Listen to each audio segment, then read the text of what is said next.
eu vou iniciar dando alguns avisos, antes de começarmos a abertura. Primeiro, bom dia a todos. A presença de todos os participantes nas palestras será automaticamente computada pelo Zoom, então não haverá um formulário de presença. As palestras elas serão gravadas e ficarão disponíveis no nosso canal do YouTube posteriormente. As perguntas a respeito da palestra elas devem ser feitas apenas via forms. Será enviado um forms de perguntas para que todos os participantes façam as perguntas. E esse ano, assim como nas últimas edições, teremos uma feira do livro virtual em parceria com algumas editoras. E os cupons para que vocês possam aproveitar a nossa feira do livro estão no manual do participante. Bom, bom dia a todos e bem-vindos à 38ª Semana da Química da USP. Este é um evento que ocorre anualmente no Instituto de Química da USP, e nesta edição ocorrerá de maneira 100% virtual, assim como na edição passada, por conta da pandemia de Covid-19. Atualmente vivemos uma época de simultâneos progresso e regresso científico. Enquanto vimos sob os nossos olhos o desenvolvimento de vacinas para a Covid-19 em tempo recorde, exigindo ciência pura e aplicada de altíssimo nível, também observamos a ascensão de movimentos negacionistas e a desvalorização da ciência nacional por um governo que sistematicamente desmonta as instituições públicas. Essa dicotomia em que a ciência é, ao mesmo tempo, extremamente necessária e subjugada, causa uma situação em que nosso país possui uma produção pungente e relevante no cenário internacional, porém possui milhares de cientistas que sofrem com a falta de recursos para fazer mais, para atingir mais. Em meio a esse cenário um tanto quanto dissonante, estamos aqui hoje, reunidos, em nome de uma ciência, a química. Vamos iniciar hoje uma jornada não só pela história da química, como também pela história da humanidade. Afinal, é a humanidade que constrói a ciência e é a humanidade que a ciência serve. Como disse Auguste Comte, não se conhece completamente uma ciência enquanto não se souber da sua história. Vamos explorar a química desde a origem da vida, em um debate com o professor Henrique Thoma e a professora Carla Columbano, até as aplicações da química em tecnologias bélicas, datação de fósseis, exploração espacial, com o Dr. Mauro Sérgio Ferreira Santos, da NASA, entre outras diversas aplicações. Todas essas temáticas estão intimamente ligadas a eventos na história da humanidade, impactando-os ou auxiliando-nos a estudá-los de maneira mais precisa. Além disso, vamos explorar o cenário geral da ciência em nosso país e no mundo por meio de cafés filosóficos, abordando ciência e ensino de ciências no Brasil, história pelas vacinas e divulgação científica acessível. Nesta edição também contaremos com uma programação especial para o ensino médio, com a missão de divulgar a ciência de maneira acessível a nível de ensino básico, possivelmente instigando uma fagulha de curiosidade científica nesses jovens. Esse evento não seria possível sem o apoio de nossos patrocinadores: Bayer, Procter & Gamble, HTPC, Clariant, Veritas e Waters. Agradecemos profundamente o apoio e a parceria nesta edição. Também agradecemos o apoio das editoras parceiras, que possibilitaram a realização da nossa Feira do Livro virtual, por meio de cupons de desconto, além da doação de títulos para sorteio. Obrigada, Excelsior Book One, Two Books, Editora Fiocruz, Pearson, Editora Unicamp e Eduscar. Agradeço, por fim, ao Instituto de Química pelo apoio essencial para a realização de todas as edições da Semana da Química. Passo agora a palavra para o diretor do Instituto de Química, professor Paulo Di Másio. Então, bom dia, vocês podem me ouvir? Está funcionando? Então, bom dia a todos. Então, bem-vindo à 38ª Semana da Química, que tem como tema impactos da química nos grandes acontecimentos da humanidade. É uma honra para o Instituto de Química receber nesse evento. E, inicialmente, gostaria de agradecer aos membros da organização pelo trabalho e dedicação. Ter um evento desse porte no nosso instituto serve para divulgar a importância da química para toda a sociedade. Agradeço também às empresas patrocinadoras pelo apoio a essa iniciativa. Tudo que vocês ouvem, vê, cheira, prova e toca envolve a química e produtos químicos, a matéria. E ouvir, ver, saborar e tocar, tudo isso envolve uma série intrincada de reação química e interação em seu corpo, com tradução de sinal. A química não se limita aos laboratórios. Está em tudo na nossa vida. E quanto melhor conhecemos a química, melhor conheceremos nosso corpo e o nosso mundo.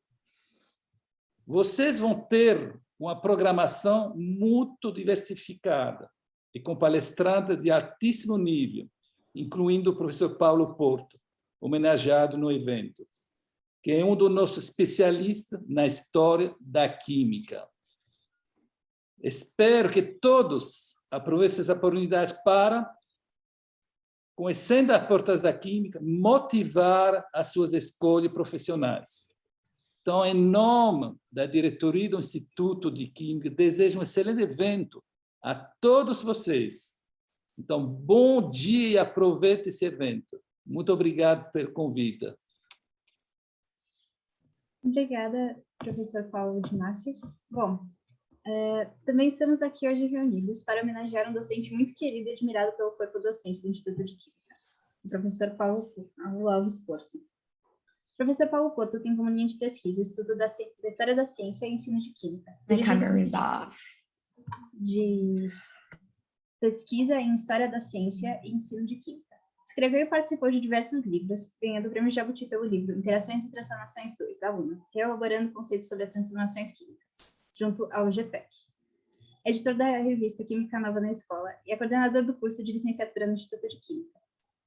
A comissão organizadora escolheu homenageá-lo não só por sua conexão com o tema da edição, como também pelo carinho que os alunos de graduação têm pelo docente, admirando-o por sua dedicação ao ensino e sua disponibilidade para auxiliar os alunos. Quando nós contamos para o professor Paulo Porto que ele havia sido escolhido para ser homenageado, ele nos disse que estava surpreso e que não enxergava por que havíamos escolhido. E ele contou uma história para os membros da comissão de como ele, na graduação, havia participado da organização da Semana da Química. E a Semana da Química, na época, não era um evento tão bem estabelecido como é hoje. E na edição que o professor participou, eles escolheram a data, que seria a data que hoje em dia não se tem aula no Instituto para que os alunos possam assistir a Semana da Química. Sempre a última semana de setembro. E se hoje nós podemos estar aqui tendo uma Semana da Química que atinge um público maior e que tem sua história, é por conta de pessoas como o professor Paulo Porto. Então, toda a comissão agradece o seu trabalho pelo Instituto de Química e ficamos muito felizes de homenageá-lo nessa edição.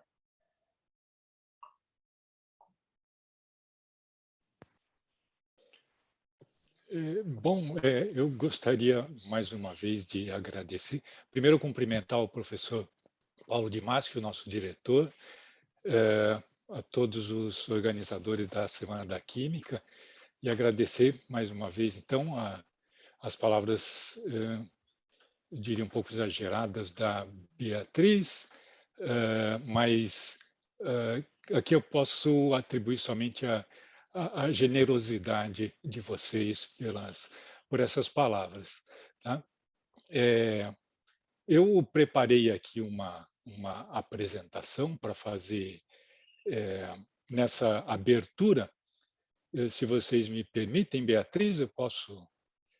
Então, eu vou compartilhar aqui a tela com vocês. Muito bem. Então, antes de falar do tema que foi escolhido, eu só gostaria de dizer que... Bom, a Beatriz falou sobre o início da Semana da Química, né? O ano que eu ingressei, a turma de veteranos organizou a segunda Semana da Química. A primeira edição havia sido alguns anos antes, foi interrompido por 2 anos, e aí os alunos ingressantes em 84 organizaram a segunda Semana da Química em 1985. Né?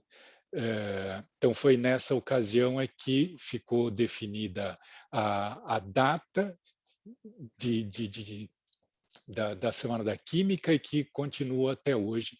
E isso contou com o apoio, foi muito importante o apoio do então diretor, o professor Walter Colli, que recentemente recebeu o título de professor emérito da Universidade de São Paulo.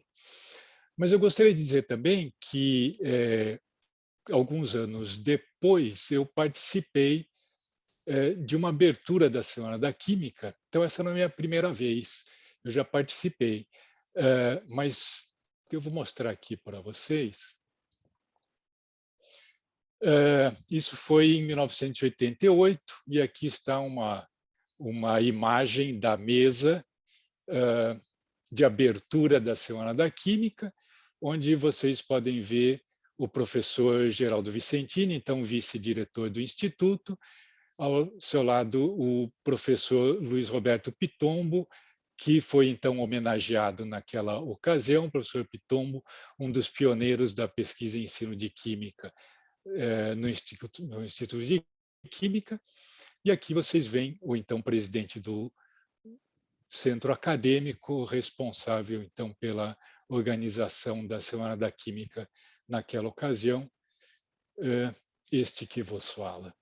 Muito bem, mas voltando ao presente, o tema dessa semana, como o professor Paulo já falou, né, trata de impactos da química em grandes acontecimentos da humanidade, e os organizadores me pediram para falar sobre esse tema, e é claro que não dá para falar de todos os impactos. O professor Paulo já deixou claro como a química é importante, e não existe a menor condição de a gente falar de toda a história da química. Então, atendendo à recomendação dos organizadores, eu escolhi um caso, na verdade 2 casos, né, para apresentar para vocês hoje. Então, eu selecionei alguns impactos da química no século XIX, que é um período que tem sido estudado pelo nosso grupo de pesquisa, né? Então, um desses momentos que eu gostaria de falar para vocês é a Revolução Industrial.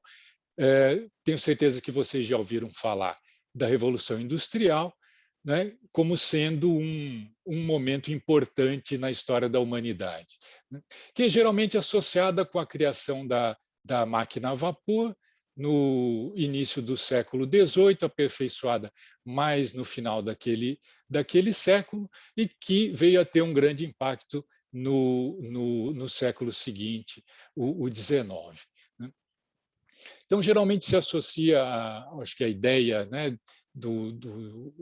que está no imaginário das pessoas quando se fala em Revolução Industrial, o desenvolvimento do tear mecânico, né, da locomotiva a vapor, das ferrovias, né, de uma grande mudança no modo de vida, primeiramente na Inglaterra, que depois se espalhou pela Europa e pelo resto do mundo, né. A Revolução Industrial se caracterizou pela mecanização da produção, que levou a um aumento da produtividade, o crescimento das fábricas, o surgimento de uma nova classe social, que foi o operariado, né, os trabalhadores dessas fábricas, o crescimento das cidades, né, uma grande movimentação de pessoas, então, do campo para as cidades que cresceram, e também o aumento da mobilidade, como eu falei, com a multiplicação das ferrovias, também de barcos a vapor.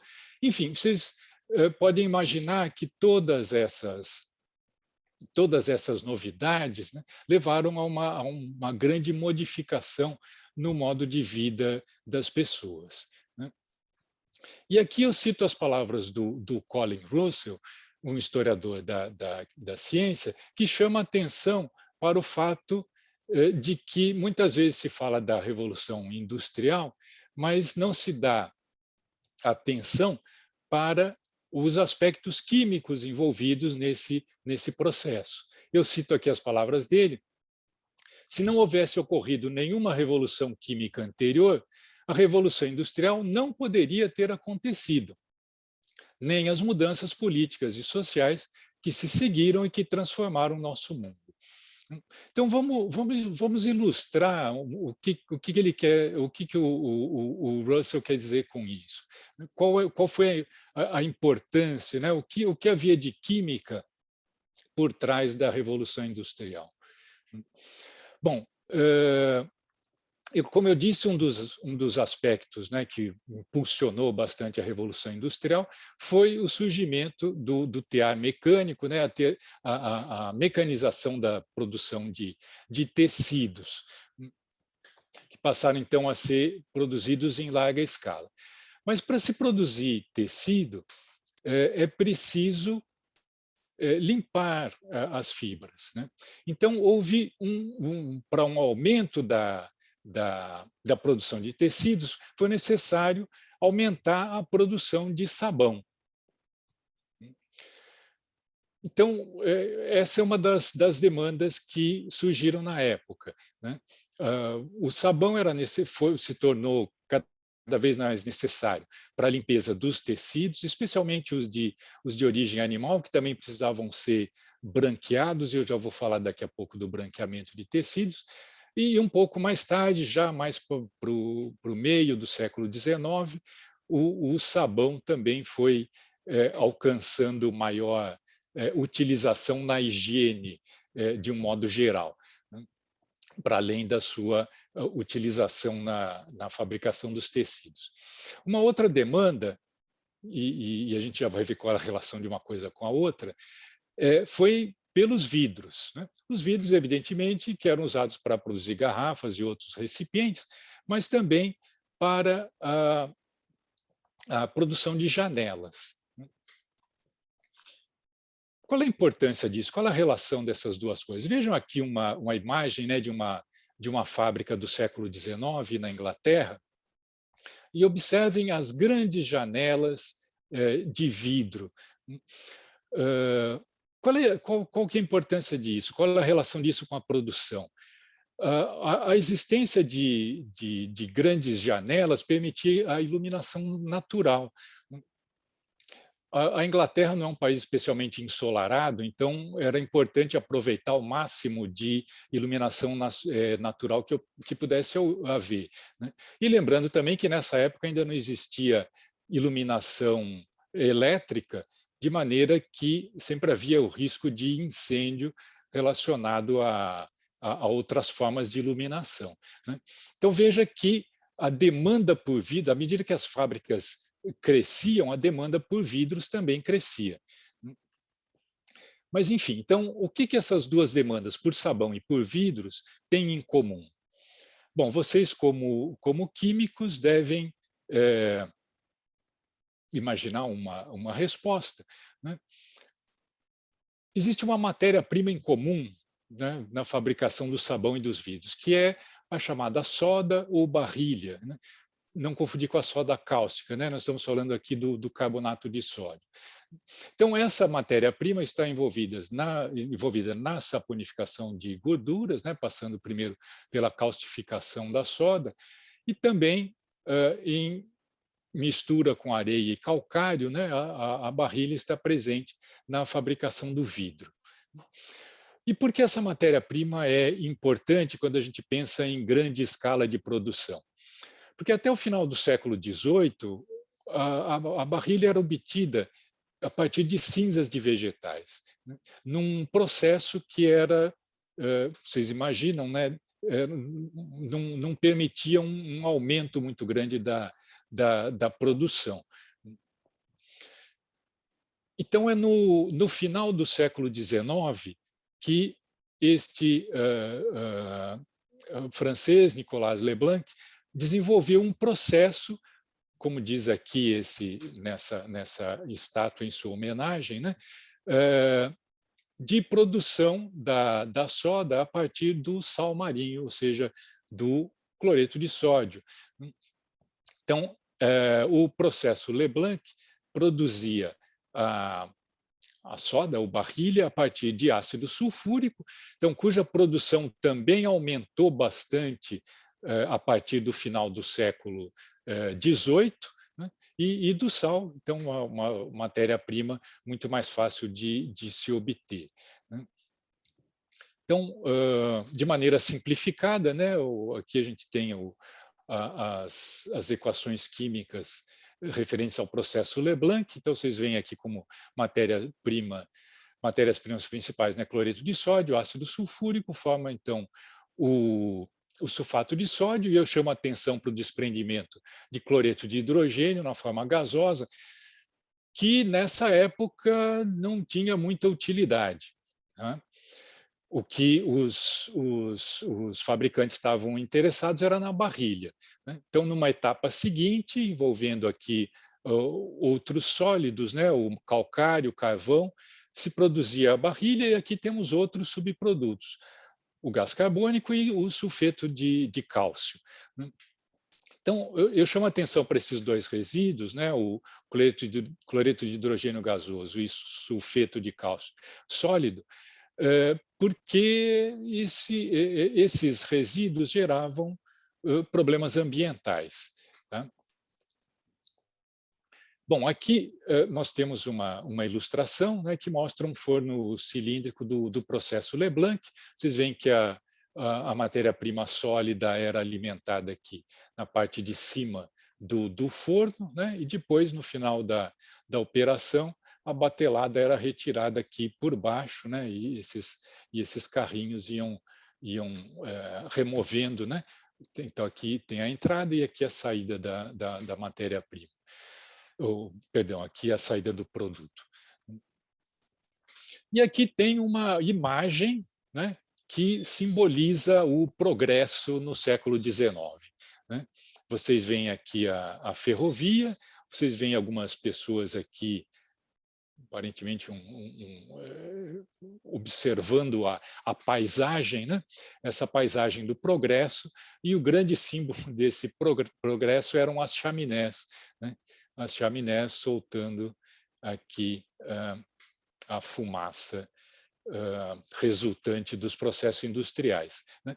E no caso do processo Leblanc, um dos produtos que eram liberados por essas chaminés era o cloreto de hidrogênio, né? Aqui tem uma imagem de uma fábrica na Escócia, perto de Glasgow, que era do processo Leblanc, né?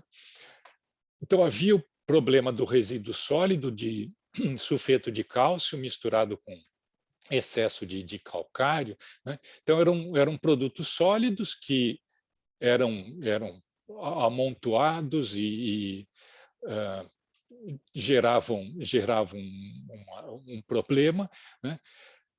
E, principalmente, a questão do cloreto de hidrogênio, né, que era liberado em chaminés. Logo, as localidades próximas começaram a sofrer os efeitos desse cloreto de hidrogênio liberado na atmosfera.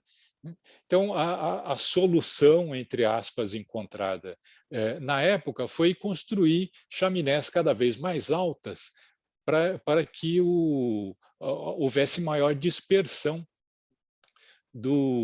desse poluente na atmosfera.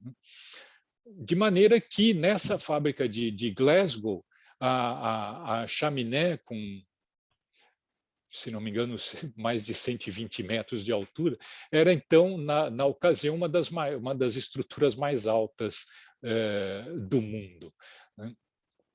Bom, mais adiante, no século XIX, foi desenvolvido um outro método para a produção da barrilha, que foi o processo Solvay, que já não tinha gerava tantos problemas de resíduos, né, como o processo Leblanc. Uma outra questão envolvida na Revolução Industrial se refere ao alvejamento dos tecidos, né? Então, como eu disse, os tecidos tinham que ser limpos e alvejados, né? E até o final do século XVIII, o processo de branqueamento dos tecidos era muito lento. em geral, envolvia umedecer os tecidos com uma solução aquosa de lixívia, né, ou seja, um álcalis cáustico produzido das cinzas, né, ou então usar leite azedo, né, devido à presença de ácido lático. Pouco mais tarde foi utilizado ácido sulfúrico diluído, mas a etapa lenta consistia em deixar esses tecidos estendidos, expostos ao sol, né? E era um processo que demorava meses, né, até que houvesse o branqueamento adequado. Então, esses tecidos estendidos no campo ocupavam uma grande área, evidentemente, que ficava impossibilitada de ser utilizada para a agricultura. Então, com o desenvolvimento de outros processos de alvejamento, uma das consequências foi também liberar essas áreas antes utilizadas como campos de alvejamento para a agricultura. E essa mudança foi possível com o desenvolvimento de alvejantes clorados, né? Primeiramente, a solução de hipoclorito de sódio, que ficou conhecida como água de Javel, que foi desenvolvida na França, e, posteriormente, o hipoclorito de cálcio, chamada cal clorada, isso, então, vendido, né, na forma de um sólido que facilitava o transporte. Esse é um processo que foi desenvolvido na Inglaterra. E com esses produtos, o alvejamento, que até então demorava meses, podia ser feito em minutos, né, em tanques de alvejamento, como vocês veem nessa ilustração da época. O que representou também um impacto importante sobre a produção de tecidos, né, e permitiu que a produção fosse feita em grande escala. Outros impactos que a gente pode chamar a atenção nesse período estão relacionados à produção de ácido sulfúrico em grande escala, que, como eu falei, começou a ser feita no final do século XVIII, mais ou menos. Com ácido sulfúrico foi possível produzir o fertilizante superfosfato a partir da década de 1840 na Inglaterra, que foi importante para o desenvolvimento da agricultura, né, permitir maior rendimento, né, dos cultivos. E também essa produção de ácido sulfúrico permitiu a produção de ácido clorídrico, né, que, como eu falei, numa certa época foi subproduto do processo Leblanc, né, mas logo se encontraram usos, né, como na fabricação dos alvejantes, né, mas também na decapagem de metais, ou seja, aquela remoção de óxidos metálicos da superfície de metais, que permitia, então, uma melhor qualidade, né, dos metais para a produção de máquinas e também nas construções. Bom, então, nessa primeira parte, eu falei um pouco sobre o impacto da química na Revolução Industrial, né? Mas eu queria apresentar um segundo caso para vocês, que também se refere ao século XIX, só que mais especificamente nesse caso, a química que estava envolvida em uma nova fonte de energia. E essa fonte de energia que eu me refiro é a chamada pilha de Daniel. Eu imagino que vocês já tenham ouvido falar da pilha de Daniel, né? Ela é muito popular em livros didáticos. Provavelmente vocês associam a pilha de Daniel com essa representação aí, né? 2 béqueres, né? Você tem um eletrodo de zinco, outro de cobre, uma ponte salina unindo as soluções de sulfato de zinco e, no caso aqui, nitrato de zinco, nitrato de cobre. esse é o modelo didático que a gente conhece hoje, mas ele é bem diferente do dispositivo desenvolvido pelo Daniel. Vamos lembrar um pouquinho o que era a pilha, né, no finalzinho do século XVIII. A primeira pilha, vocês sabem, foi desenvolvido pelo Alessandro Volta, na Itália, né? E foi chamado de pilha exatamente porque consistia numa pilha de discos de prata e zinco intercalados com cartão ou ou discos de tecido embebidos numa solução de ácido sulfúrico diluído ou em salmoura. Essa pilha, ela rapidamente se esgotava, vamos dizer assim, deixava de funcionar, né? Então, outras pilhas, né, baseadas no trabalho do Volta foram desenvolvidos no começo do século XIX, por exemplo, pelo Humphrey Davy, na Inglaterra, que no laboratório da Royal Institution, onde ele trabalhava, né, ele construiu pilhas usando vários pares de placas, não empilhados, mas imersos nessas caixas, né, que continham, então, um eletrólito. Né. Com esse tipo de pilha, o Davy foi capaz de isolar substâncias simples que até então não era possível obter, né, como o potássio, o sódio, o cálcio, né, que por outros métodos químicos até então não havia sido possível obter. Com a eletricidade produzida pela pilha, o Davy conseguiu fazer isso, né. Aqui tem uma outra imagem que mostra uma pilha utilizada na Royal Institution com 2.000 pares de placas metálicas, né. Então aqui a gente tem 200 dessas caixas, cada um com 10 pares de placas, como está mostrando aqui, né, para produzir, então, a eletricidade usada nos experimentos do Davy e de outros pesquisadores que ali trabalharam. Tá?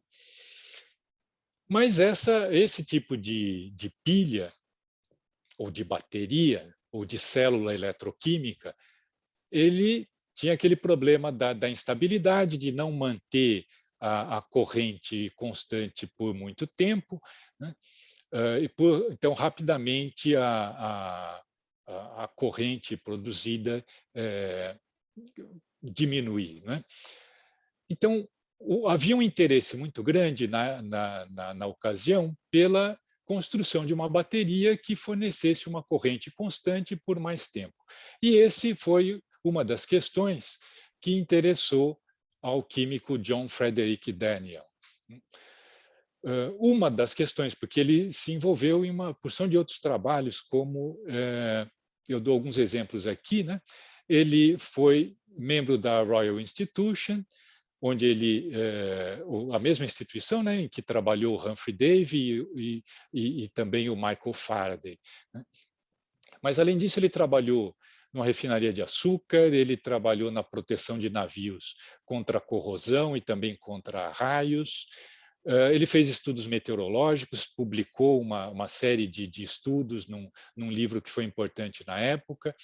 Ele desenvolveu outros instrumentos, como um barômetro, um pirômetro e o higrômetro de ponto de orvalho, que ainda tem utilidade no presente. Enfim, são alguns exemplos de atuação do Daniel, que recebeu vários prêmios por suas contribuições na época. Ele também foi o primeiro professor de química no King's College de Londres, a partir de 1831. O King's College havia sido fundado, então, mais ou menos nessa época. O seu trabalho com a pilha, né, a busca de uma bateria constante, envolveu quase 10 anos, né, entre o desenvolvimento dos primeiros modelos e o aperfeiçoamento até a forma que fosse mais prática, né. Nessa imagem aqui vocês veem o Daniel, né, na companhia, no laboratório, né, junto com o Michael Faraday, né, com quem ele colaborou e de quem se tornou amigo. Estou chamando a atenção para o Faraday, que eu imagino que seja um nome conhecido de vocês, né? Muito bem.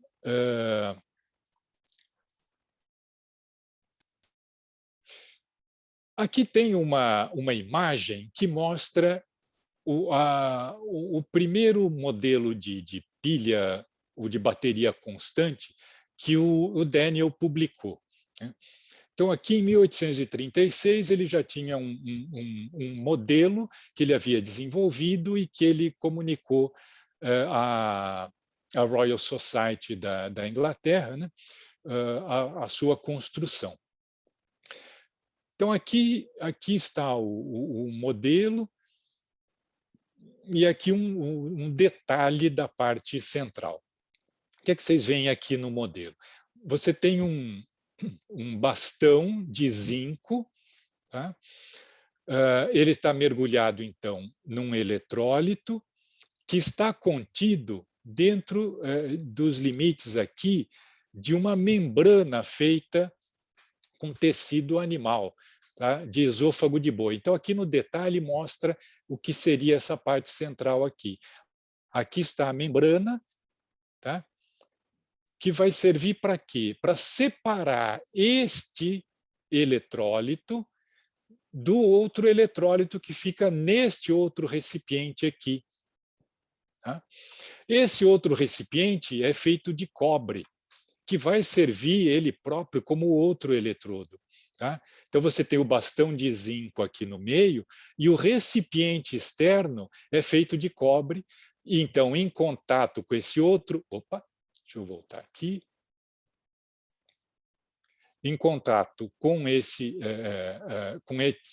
eletrólito aqui, né, você vai ter, então,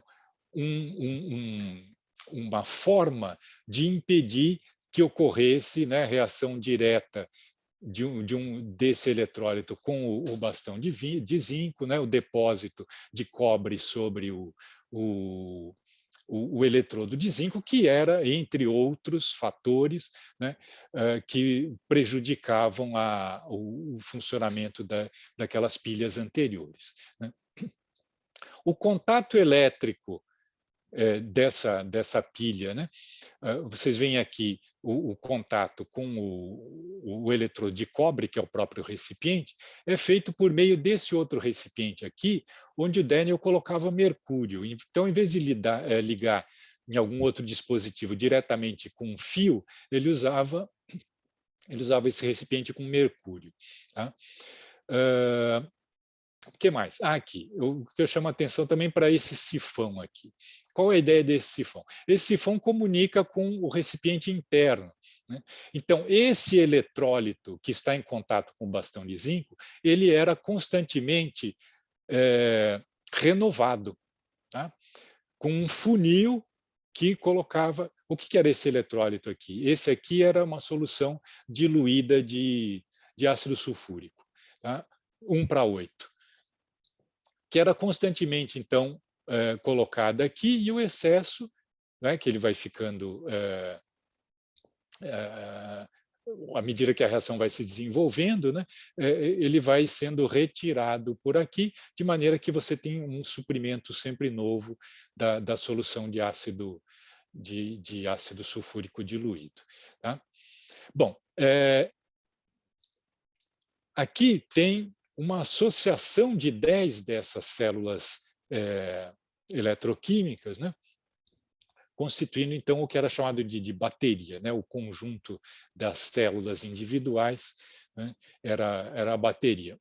Então, aqui você vê o funil, né, que tem os funis que vão colocando o ácido, vão renovando o ácido, e pelo sifão, né, que vocês viram na imagem, aqui dá para ver mais ou menos o sifão, o excesso de ácido ia saindo pelo sifão e sendo recolhido num recipiente que fica no meio, né, que vai para essa bacia que era colocada aqui embaixo, né. Aqui tem um suporte de madeira, né, evidentemente para evitar o contato para isolar, né, o recipiente aqui de cobre, que era o eletrodo.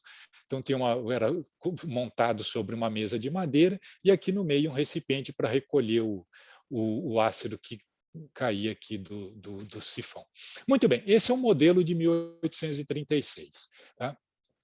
O Daniel continuou trabalhando no aperfeiçoamento desse dispositivo, e em 1839 ele já publica uma outra versão, né, que está ilustrada aqui nessa gravura da época. Tá? Então, eu vou chamar a atenção de vocês para alguns aperfeiçoamentos em relação àquele modelo anterior. Para facilitar a visualização, né, aqui tem um corte, né, uma gravura da época que mostra o corte da pilha. Aqui uma tentativa de mostrar mais ou menos, simulando 3D, né, como é que era a pilha. Então, eu destaco as partes aí que o bastão de zinco amalgamado, né? O zinco, então, era amalgamado, ou seja, misturado com mercúrio, que diminuía a questão da corrosão do zinco, né? Então, é colocado aqui no centro. Nessa versão da pilha, ele já não usa aquela membrana de tecido animal para separar os dois eletrólitos. Ele utiliza agora um recipiente de argila porosa, que separa os dois eletrólitos, mas permite o contato entre as soluções, de maneira que se fecha o circuito elétrico. Né? É a mesma função, né? A argila porosa que tinha a membrana animal. Né? Qual é a vantagem da argila? Né? O Daniel conta que ele decidiu fazer isso quando ele estava fazendo testes, vendo se a pilha sofria influência da temperatura, e como ele colocava os eletrólitos aquecidos, né, aquilo rapidamente destruía a membrana animal. Então ele pensou num material mais resistente, e chegou na argila porosa, ele viu que era vantajoso utilizar isso, mesmo que fosse a temperatura ambiente, né, para simplicidade e facilidade da construção. Que mais? Vocês veem aqui uma vasilha de metal perfurada, como um escorredor de macarrão. Tá? Aqui. Para que é isso? Nessa vasilha, ele colocava sulfato de cobre sólido. Por quê? Porque o eletrólito que ia aqui nesse recipiente externo era uma solução saturada de sulfato de cobre, uma solução ácida. Ele preparava a solução de ácido sulfúrico diluído, né, 1:8, e saturava com sulfato de cobre. Para manter a solução saturada, lembrando que à medida que a pilha vai funcionando, né, vai se formando um depósito de cobre. Para manter a solução saturada é que ele colocava, então, dentro desse recipiente perfurado, o sulfato de cobre sólido, de maneira, então, que vai se dissolvendo e mantendo a solução sempre saturada. E, finalmente, o recipiente externo cilíndrico de cobre, que é ao mesmo tempo o recipiente da pilha e um dos eletrodos. Né? O que fica, então, em contato com essa solução de sulfato saturada de sulfato de cobre. Muito bem, quais as dimensões disso aí? Né? Ele descreve que o bastão de zinco amalgamado tinha meia polegada de diâmetro, né? Cerca de 1,3 centímetros, e o recipiente externo de cobre tinha 3,5 polegadas. E essa foi a dimensão que ele, após muitos testes, concluiu ser a que dava melhores resultados, né? A que permitiu a pilha mais eficiente. 3,5 polegadas são aproximadamente 9 centímetros. Tá? Então, esse era o diâmetro do recipiente externo, enfim, o diâmetro da pilha propriamente dito. Né? E qual era a altura disso? Bom, ele diz que a altura poderia variar de acordo com a força, enfim, da pilha que se queria obter. Né? Os primeiros modelos ele fazia de 6 polegadas, que é aproximadamente 15 centímetros, né, a altura, mas eu tenho aqui uma imagem de alguns modelos, né, de pilhas de Daniell que foram utilizadas em telegrafia, que são bem maiores que isso, deve ter uns 50, 60 centímetros de altura, né? Então, no detalhe, vocês veem a construção, né? Dá para ver aqui o recipiente de cobre e aqui aquele recipiente perfurado que tem que serve de suporte, né, para o sulfato de cobre sólido, né? Não dá para ver o recipiente interno de argila, né? Mas aqui é o encaixe para o bastão de zinco que está lá dentro, né? Muito bem. Vocês veem que essa construção, né, que eu acabei de mostrar para vocês, ela se assemelha mais às pilhas atuais, né? Formato cilíndrico, um eletrodo como um bastão lá dentro, um recipiente externo do metal, de outro metal, né? Se assemelha mais, né, a essa pilha que a gente conhece do que aquele modelo didático dos 2 béqueres com uma ponte salina unindo os dois, né? Muito bem. Mas qual foi o impacto disso na época, no século XIX? Por que havia interesse do Daniell e de outros pesquisadores daquela época em produzir uma pilha constante? Houve uma aplicação muito importante naquela época, que foi na telegrafia, né? Eu não sei se vocês estão familiarizados com a ideia de um telégrafo. Em todo caso, eu coloquei aqui. O telégrafo era um instrumento usado para transmitir mensagens por meio de impulsos elétricos, né? E que foi desenvolvido no século XIX, precisava de uma fonte de eletricidade, uma fonte constante de eletricidade, e a pilha de Daniell veio a calhar para o bom funcionamento do telégrafo, né? Que permitia, então, comunicação a longas distâncias, né? A gente pode ter uma ideia, né, do que os contemporâneos pensaram sobre o telégrafo e sobre a pilha de Daniell, olhando para esse livro de divulgação. É um bom exemplo, um livro de divulgação publicado no comecinho do século XX e que se propõe a apresentar os grandes progressos ocorridos ao longo do século XIX. O título desse livro é Triunfos e Maravilhas do século XIX, né? Então, tem um longo subtítulo aí, né, que, resumindo, diz aqui, se propõe esse livro, né, mostrar o que de melhor se fez, os grandes progressos do século XIX. E um desses triunfos e maravilhas que é destacado no livro é exatamente o telégrafo, mais especificamente o telégrafo de Morse. Talvez vocês conheçam o código de Morse, né? O código Morse que imortalizou o nome do seu inventor. O Morse não foi exatamente o inventor do telégrafo, mas ele aperfeiçoou, ele criou um modelo que acabou se tornando o mais utilizado, né? O que teve maior sucesso comercial. Mas observem que o telégrafo de Morse, nesse livro, né? Aqui tem uma ilustração desse livro, não aparece sozinho. Ele aparece junto com a bateria, né? Aqui está a bateria, que aqui é um modelo um pouco diferente do modelo original do Daniell, que eu mostrei para vocês, mas eu vou voltar já já a esse modelo específico, tá? Mas nesse livro, o que ele fala sobre o telégrafo e a pilha de Daniell? Eu vou ler aqui para vocês. Até 1836, nenhuma pilha havia sido produzida que fosse suficientemente constante para suprir os telégrafos. Para possibilitar a telegrafia, 2 passos importantes seriam ainda necessários. Um deles foi a descoberta do eletroímã entre 1825 e 1830. Eu não vou discutir aqui o curioso uso da palavra descoberta. Vamos em frente.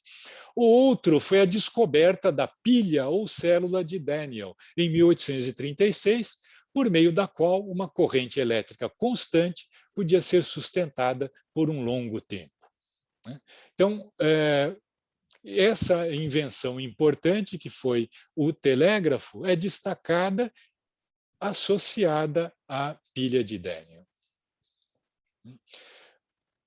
Aqui eu tenho algumas outras ilustrações da época que mostram a pilha, né, as pilhas usadas em telegrafia.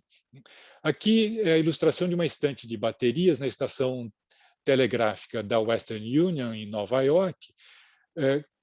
Vocês veem cada prateleira aqui tem 2 dúzias de pilhas, né?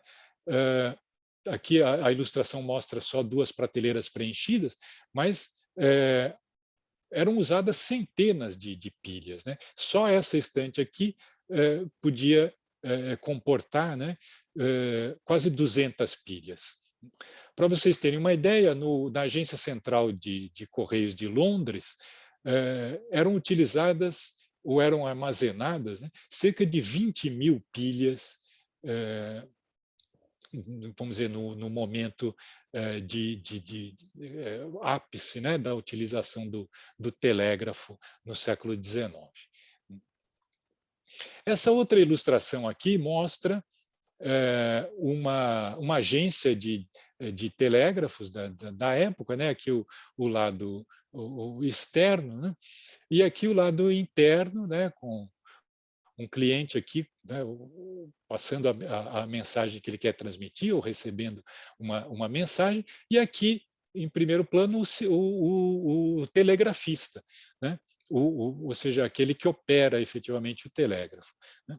Mas o que eu chamo a atenção aqui nessa gravura é para o que está aqui embaixo da mesa do telegrafista. Essas garrafas aqui são aquele modelo de pilha que eu já vou mostrar com mais detalhe para vocês, mas, enfim, a pilha, né, utilizada no telégrafo. Nessa outra gravura aqui, vocês também veem um telegrafista, aqui está o aparelho, né? E, mais uma vez, eu chamo a atenção aqui embaixo da mesa do telegrafista para essa caixa com pilhas, e aqui a gente tem um modelo bem parecido com a pilha de Daniell, tá? Então, mostrando a associação dessas 2 invenções do século XIX. Tá? Mas eu prometi falar um pouco mais desse modelo específico de pilha que aparece no livro do Boyd, né? Esse é um modelo que foi chamado de pilha de gravidade, mas que em muitos livros didáticos do começo do século XX é chamado de pilha de Daniell, né? Então, a sua construção é extremamente simples, né? O que explica porque ela foi tão utilizada em telegrafia, né? Você podia construir rapidamente uma pilha como essa em qualquer lugar, mesmo que você não tivesse grande disponibilidade de equipamentos, tá? Como é que era construído isso? Você tinha aqui uma peça de cobre, uma peça de zinco, que em geral tinha esse formato aqui, né, que era chamado de pata de corvo, ou seja, lembrando uma pata de ave, né, que é para ter uma área superficial grande, né? E veja que não tinha nenhuma membrana separando os 2 eletrólitos. Aqui era colocado a solução de sulfato de cobre e, em cima dela, a solução de cloreto de zinco ou de cloreto de sódio, como nesse exemplo aqui, né? Aqui tem uma ilustração de outro livro didático, tá? Também do começo do século XX, mostrando o que eles chamavam de pilha de Daniell, né? Com um pouco mais de detalhe. Então, aqui você tem o eletrodo de cobre, e aqui esse sólido é sulfato de cobre sólido para manter a solução saturada. Então, você tem a solução de sulfato de cobre saturada. Essa solução ela é mais densa que a solução de íons de zinco, que era colocada aqui uma solução diluída, de maneira que, pela diferença de densidade, elas não se misturavam rapidamente, né? E o cobre, para se depositar sobre o eletrodo de zinco, os íons de cobre precisariam vencer a gravidade, né? Por isso que era chamada de pilha de gravidade. Para nós pode parecer um pouco estranho como é que isso podia funcionar e manter uma corrente razoavelmente constante por bastante tempo, né? Eu nunca testei, mas o fato é que isso era utilizado, né? E vejo, então, uma coisa extremamente simples, não tem sofisticação nenhuma, não tem nenhuma uma separação, as soluções eram colocadas em contato direto e ainda assim era suficientemente eficiente para operar o telégrafo, tá? Bom, mas quais foram os impactos da telegrafia no século XIX, né? Alguns historiadores dizem que o impacto da telegrafia nessa época pode ser comparado ao impacto da imprensa no século XV ou mesmo da internet no final do século XX. Talvez seja um exagero, é muito difícil comparar períodos históricos tão distintos, mas o fato é que, no século XIX, a telegrafia representou uma revolução nas telecomunicações. A telegrafia foi o primeiro meio de comunicação de longa distância e permitiu, então, teve um impacto grande sobre a circulação de notícias, para a operação de ferrovias, para o comércio, para os bancos, né, o sistema financeiro de um modo geral, para os serviços, né, que permitiram a comunicação mais rápida, né, entre profissionais, como advogados, por exemplo, o contato com hotéis, e também, enfim, uma série de serviços, e também permitiu o desenvolvimento de um horário internacional, por meio de estações, né, observatórios astronômicos interligados por telégrafo, que permitiam a comunicação instantânea, foi possível definir e padronizar um horário internacional. Aqui eu cito as palavras de um historiador que se dedicou a estudar a telegrafia no século XIX, e ele resume os impactos da telegrafia da seguinte maneira: além de causar a sensação para as pessoas da época de um tempo acelerado, regrado, marcado pela hora emitida por observatórios astronômicos interligados por telégrafos, a novidade causou também uma sensação de que o planeta tinha encolhido. As informações sobre acontecimentos em lugares distantes chegavam rapidamente. Enfim, houve uma revolução da percepção de espaço e tempo. Esse impacto deve ser entendido também no contexto da hegemonia do Império Britânico na época, né, onde se desenvolveu a telegrafia, onde primeiro se desenvolveu a Revolução Industrial, né, porque a telegrafia permitiu a interligação com as colônias, né, facilitando o controle político sobre a vasta área do mundo, né, onde se dava a influência britânica, né, e também a interação, não só com os domínios britânicos, mas também com outros mercados, primeiramente com países da Europa, com os Estados Unidos e, posteriormente, com todos os outros continentes que foram interligados por meio de cabos submarinos. De tal maneira que, já na década de 1880, já havia integração de todas as zonas econômicas do globo, o que significou a formação de um sistema econômico mundial, né, já nessa época. Mas eu chamo a atenção também para um outro aspecto da telegrafia, né, para além do progresso, vamos dizer assim, que eram as condições de trabalho dos telegrafistas e das telegrafistas. Nos Estados Unidos, a jornada de trabalho de um profissional desses era de 16 horas por dia. Na Inglaterra, tem alguns dados aqui referentes a 1859, né? As agências centrais de telégrafos podiam empregar até 100 mulheres, né, que trabalhavam em jornadas de 12 horas por dia, 6 dias por semana.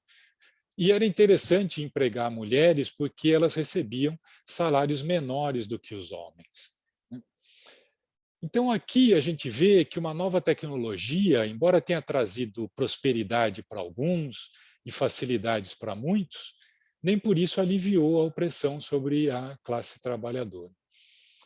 Ainda bem que tudo isso ficou no passado, né, e não acontece mais na atualidade. Muito bem, eu vou encerrando essa apresentação, mais uma vez citando o historiador Colin Russell, dessa vez sobre os impactos da química, né, e justificando a importância, né, de algum conhecimento sobre a história da ciência de um modo geral e a história da química em particular. Então, diz o Russell, algum conhecimento da forma como a química chegou ao seu estado atual só vai confirmar a complexidade e a dimensão da tarefa intelectual assombrosa a ser enfrentada em todos os estágios de estudo acadêmico, pesquisa e aplicações. Ou seja, daquilo que os químicos fazem, né? Vocês, todos aqueles químicos que me ouvem nesse momento, né, têm uma grande tarefa pela frente, né? São vocês que vão fazer a química daqui para frente, né? E eu encerro fazendo alguns agradecimentos, né? Em primeiro lugar, a professora, mestra Maíra Costa, foi minha aluna do mestrado, atualmente é doutoranda no Programa Interunidades de Ensino de Ciências, que desenvolveu na sua dissertação de mestrado um estudo de caso sobre a pilha de Daniel, né? Então, eu me baseei nesse trabalho, que foi o tema da dissertação de mestrado, e recentemente foi aceito para publicação um artigo nosso no Caderno Brasileiro de Ensino de Física, que em breve estará publicado. Tá? Eu agradeço também a todos os colegas do Grupo de Pesquisa em História da Ciência e Ensino de Química, né, os alunos atuais, nossos ex-alunos e colaboradores, sem os quais o nosso trabalho não seria possível. E, por último, mas não menos importante, eu gostaria de agradecer à comissão organizadora da 38ª Semana da Química, né, pela gentileza do convite e pela oportunidade que me deu de estar aqui falando com vocês. O pôr do sol é para dizer que acabou. Eu agradeço a atenção e a paciência de todos e fico à disposição. Não sei se houver tempo aí para perguntas, comentários, eu estou à disposição de vocês. Muito obrigado. Professora, obrigada pela palestra. Foi muito interessante esse estudo de caso que o senhor trouxe. E nós temos uma pergunta do público, uma pergunta anônima. O professor citou uma fábrica no século XIX, próxima a Glasgow, lugar que receberá a próxima Conferência do Clima. Tendo a ideia de progresso hoje mais associada à produção sustentável do que a chaminés, qual o papel da química nessa nova reconversão industrial, principalmente no Brasil? É interessante a gente pensar nessa ideia de progresso, né? Até, vamos dizer, começo do século XX, né? Um dos símbolos do progresso eram as chaminés das fábricas, né? Se você olhar, por exemplo, aqui no Brasil, né, as indústrias Matarazzo, que eram uma indústria muito grande no começo do século XX, ou em meados do século XX, eles tinham como símbolo, né, o logotipo eram as chaminés soltando fumaça, né?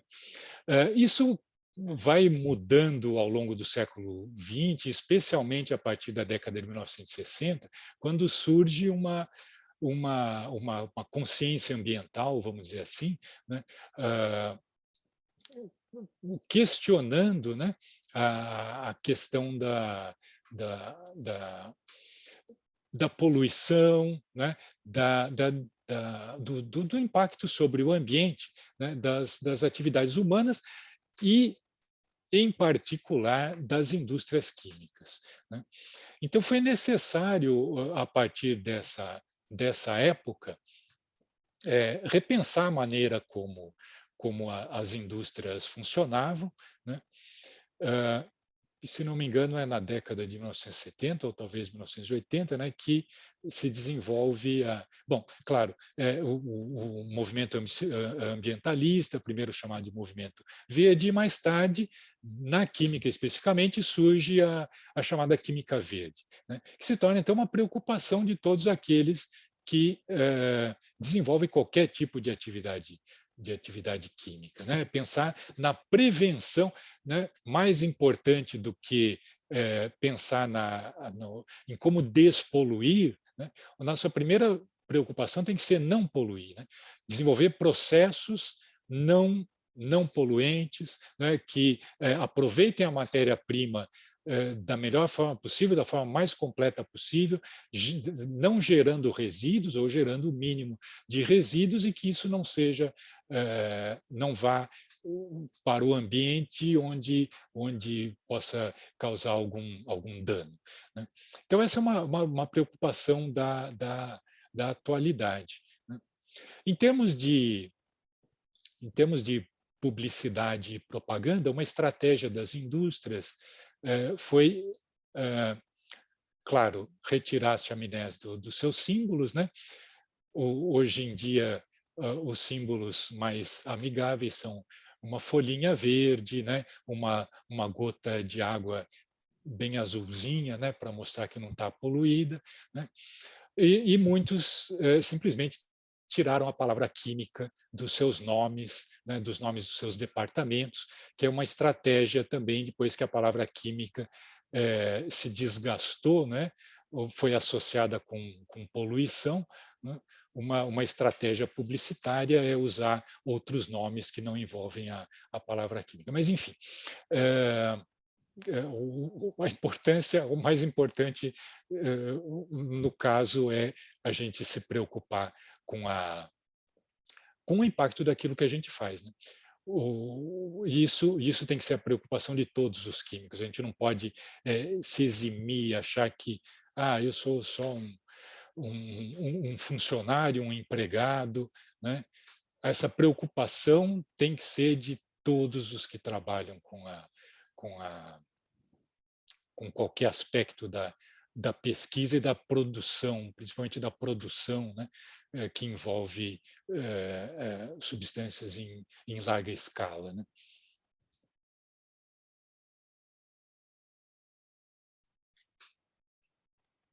Certo, obrigada, professor. Temos mais algumas perguntas.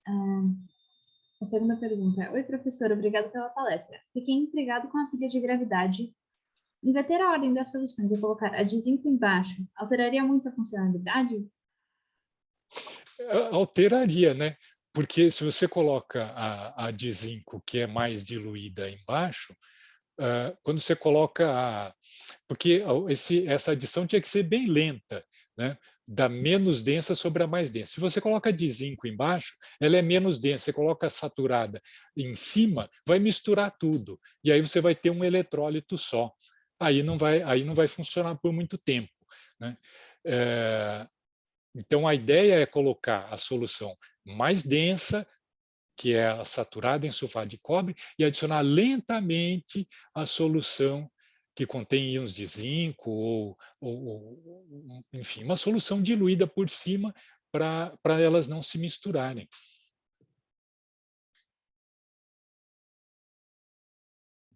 Certo. Mais uma pergunta.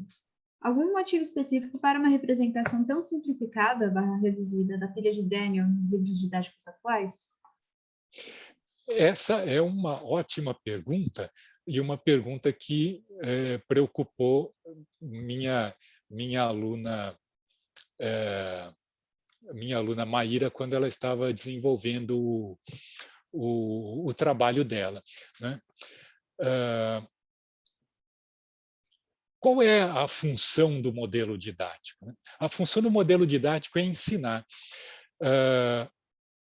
Então, quando se usa aquela representação dos dois Beckeres separados, né, a ideia, provavelmente, dos autores de livros didáticos é mostrar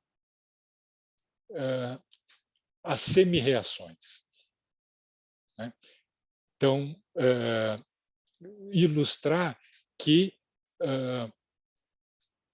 de um lado, vamos dizer assim, você tem a oxidação de um metal, né? Do outro lado você tem a redução, né? São processos que ocorrem simultaneamente, né? Mas você representando desse jeito, você didaticamente mostra que são dois processos idealizadamente separados, né? De maneira até que um outro recurso muito utilizado é você escrever embaixo de cada Becker a semi-reação respectiva, né? Então, é um jeito de chamar atenção para esse conceito de semi-reação, né? Ou do processo de oxidação e de redução, né?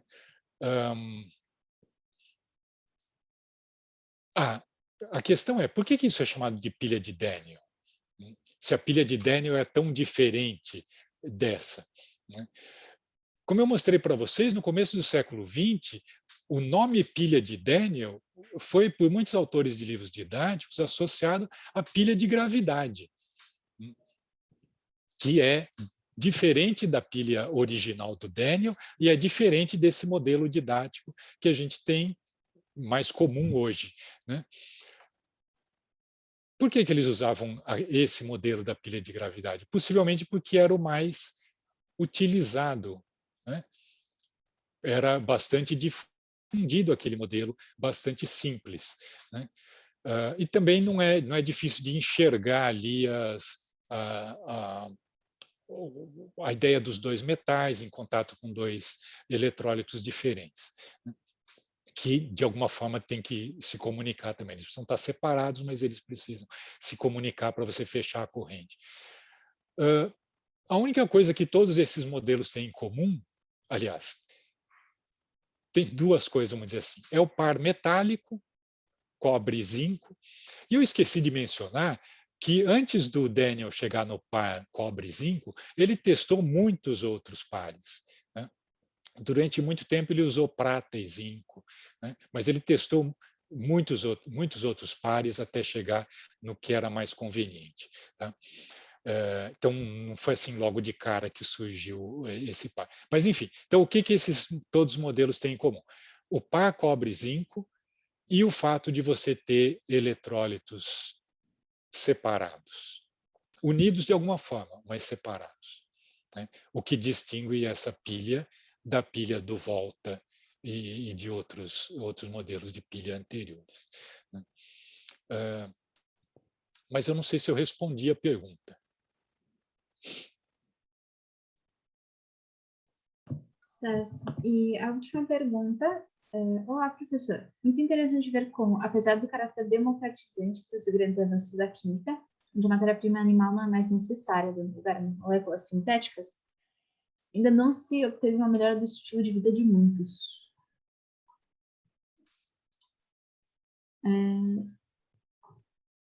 Isso. Parece que não é uma pergunta. Desculpa, professor, mas acredito que sejam essas as perguntas. É uma reflexão importante no sentido de a gente sempre pensa ou justifica, né, o progresso da ciência, né, dizendo isso vai tornar a vida mais fácil, né, vai eliminar o trabalho exaustivo, né? E o que a gente observa é que não depende só da ciência, né? Que a ciência, os avanços da tecnologia não eliminaram de maneira nenhuma o trabalho exaustivo, muitas vezes degradante, de uma classe trabalhadora, né? Então, a gente precisa levar em consideração, né, que há outras coisas envolvidas além do progresso da ciência e da tecnologia. Certo. Ainda temos mais uma pergunta. Olá, professor. Me interessei muito pela palestra. Você acha que as empresas em um futuro próximo optarão por contratar químicos especializados na área ambiental? O conflito entre lucro e meio ambiente tende a continuar? Desculpa, eu não entendi essa última parte. Se o conflito entre lucro e o meio ambiente tende a continuar.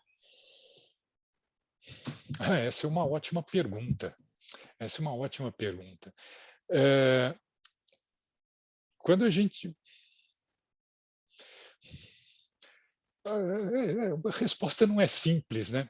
Numa primeira aproximação, né, o senso comum sugere que sim, né? A gente espera que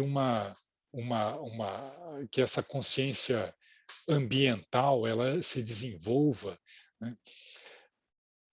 Vamos colocar de outro jeito. Se a gente pensar na sociedade atual do jeito que a gente tem, é difícil de imaginar que não haja conflito entre lucro, ou, em outras palavras, acumulação de capital ou concentração de capital nas mãos de uns poucos, né, e a questão ambiental, né? Ou seja, essa acumulação, essa concentração de capital nas mãos de uns poucos vai continuar se dando também à custa de destruição ambiental, tá?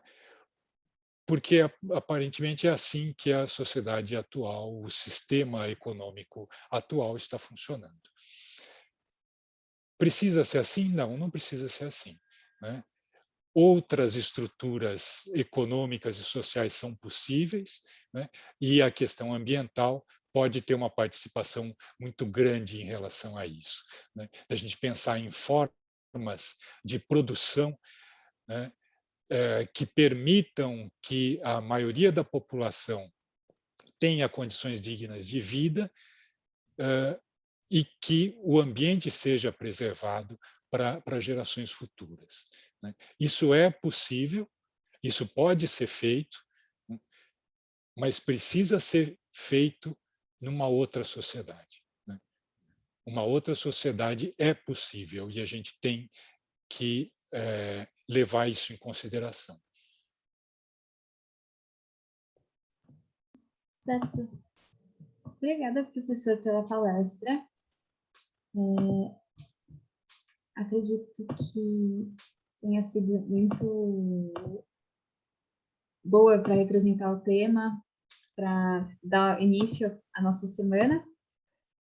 E eu agradeço pela sua presença, pela presença do diretor, pela presença de todo o público. E acredito que encerramos a abertura. Não sei se os senhores têm algumas palavras finais. Só mais uma vez agradecendo a você, Beatriz, e todos os organizadores da Semana da Química. Só mais uma menção curiosa, vai. Naquela quinta Semana da Química, que foi há 33 anos, né, que eu mostrei a imagem da abertura, naquele evento de abertura, ocorrida em um dos anfiteatros do Instituto de Química, havia umas poucas dezenas de participantes, espectadores, né? Eu vejo aqui que nós temos mais de 200 nesse formato remoto, infelizmente, né? Limita a nossa interação, mas pelo menos eu vejo que o público cresceu bastante de lá para cá, né? Pelo menos alguma vantagem dessa situação de isolamento a gente tem, tá? Obrigado, gente.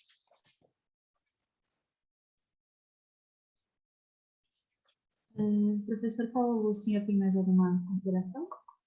O Paulo, eu queria só falar que temos aqui agora 204 pessoas, e eu espero que no próximo evento, o anfiteatro que está sendo reconstruído, deveria caber 220 pessoas. Então, com certeza, a próxima vez a gente vai poder ficar junto fisicamente para comemorar isso e olhar para ela, ter um contato visual com as pessoas. Está faltando muito agora, já está nessas caixinhas. Acho que agora, logo, logo, vai ficar melhor, eu espero. A gente é optimista e também nessa parte de química ambiental, acho que são processos que demoram.